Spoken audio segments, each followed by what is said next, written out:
За та бүхэн өнөөдрийн амгалан альтгая. За энэ байгаль орчныг хамгаалах тухай, байгалийн ургамлын тухай, ан амтны тухай, ойн тухай, усны тухай болон бус туйл нэмэрт өөрчлөлт оруулах тухай хуулийн төслийг хэлцэж байна. Үүнтэй холбоотойгоор нэг хэд хэдэн зүйлийг бас нэг хэлье гэж бодоод байгаа юм. Нэгдүгээр энэ байгальд хаягдж байгаа хог хаягдлын асуудал дээр нэг онцгой анхаараач.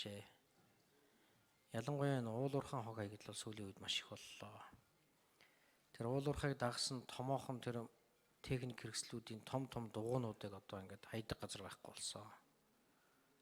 Энийг одоо анханаас нь зохицуулж одоо буцааж гаргадаг байд юм уу, боловсруулдаг байд юм уу, ийм үйлдвэрлэл хийхгүй болохгүй. Энэ уулуурхайн том үйлдвэртэй холбоотойгоор тосны одоо энэ үйлдвэрлэлийн асуудал нэлээд хүнд.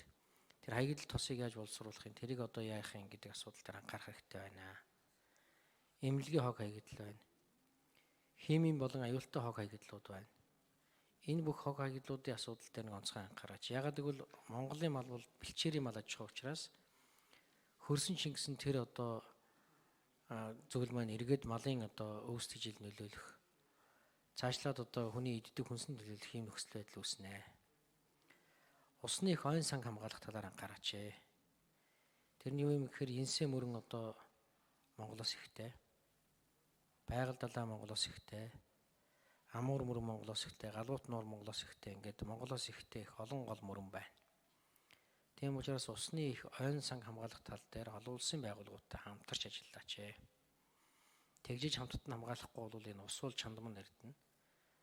Ер нь бол ус бол амьдралыг тэтгэж учраас энийг бол онцгой анхаарах хэрэгтэй байна гэж хэлмээр байна. За 3 дугаарт нь говийн бүсэд уулуурхайн томоохон энэ төслүүд дээр гүний ус ашигладаг асуудлыг зогсоогоорой. Тэгэхгүй энэ гүний ус ашиглах тусам хөрсний усны түвшинд доошлол нь ингээд цөлж хавьул үүснэ. Цаашдаа говьд амьдрал бий болохгүй. Ийм учраас гүний усыг ашигладаг асуудлыг бол ер нь жоохон зохицлох хэрэгтэй. Энэ уулуурхайн компаниудад болж игэл одоо хөрсний ус ашиглуулах шаардлагатай. Бас нэг том судалгаа байд юм билээ, та бүхэн маань судалж үзээрэй. Надад бас усны эрдэмтэд надад хэлж ирсэн. Энэ завхан голыг дээр одоо таашрын усан цахилгаан станцыг барих гэж байхад бол одоо ирээн нуурыг ширгээх гэж юм. Байгалийн зохистой харьцаанд нөлөөлөх гэж ингээд нэлээд олон зүйл ярьж ирсэн л да. Тэгэхэд бол яалтчгүй одоо өнөөдөр ирээн нуур загастай болчихсон, усны түвшин нэмэгдсэн.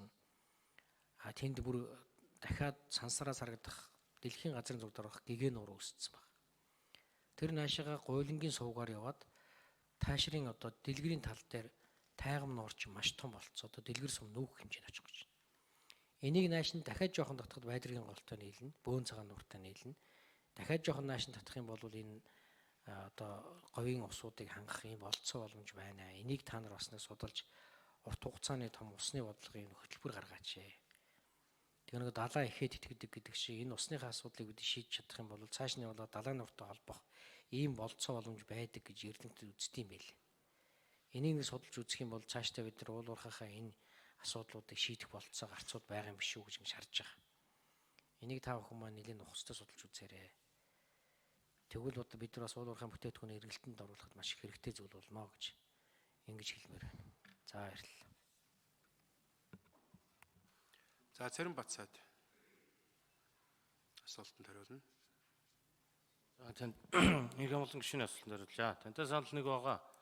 Уулуурхайн хүнд үйлдвэрлэлтэй холбоотуулаад гарч байгаа хог хаягдал нэмэгдэж байгаа. Энэ хэмжээгээр энийг боловсруулдаг үйлдвэрүүдийг бид бас үе шаттайгаар бодлогоор дэмжиж байгаа. Хаягдал дугуйг одоо боловсруулдаг, эрзэнэн зам хийдэг Энхас гэж компанид бас орчны бохирдлыг бууруулах үндэсний орноос дэмжлэг өгсөн байгаа. Цааш энэ компанийг энэ уулуурхайн одоо үйл ажиллагаа явуулж байгаа компаниудтай очиж гэрээ хийх талаар одоо байгаль орчин ажилч хүртэл юм дэмжиж тэнд нь бол анхан шатны боловсруулалт хийдэг үйлдвэрийг нээх ёстой гэсэн байна. За тос болон бус хаягдал дээр түрүү хэлсэн хоёр компани тусгай зөвшөөрөлтэй байна. Цааш энэ чиглэлийн аж ахуйн нэгжүүдийг дэмжихийн тулд эко төлбөрийн тухай хуулиар бид нар одоо хурдан баталж тэр мөнгөөр нь тасралтгүй үйл ажиллагаа явуулах санхүүгийн механизмыг зөв бүрдүүлэх хэрэгтэй байгаа.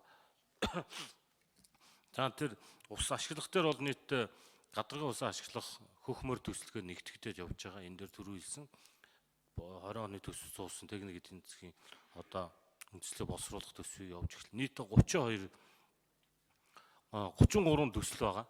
Одоо бид гадаргын усыг ашиглах хөв зөөрөн байгуулах. Энэний хүрээнд бол бас тэр говийн бүсийн экосистемийг дэмжих таны хэлээд байгаа тэр гол мөрөн дээр нэмээд одоо өнгө голын урсгалыг тэтгэснээр говийн бүсэд одоо уул уурхай явуулж байгаа уул уурхаанууд гадаргын ус ашиглах юм боломжийг бий болгоно гэж явж байгаа.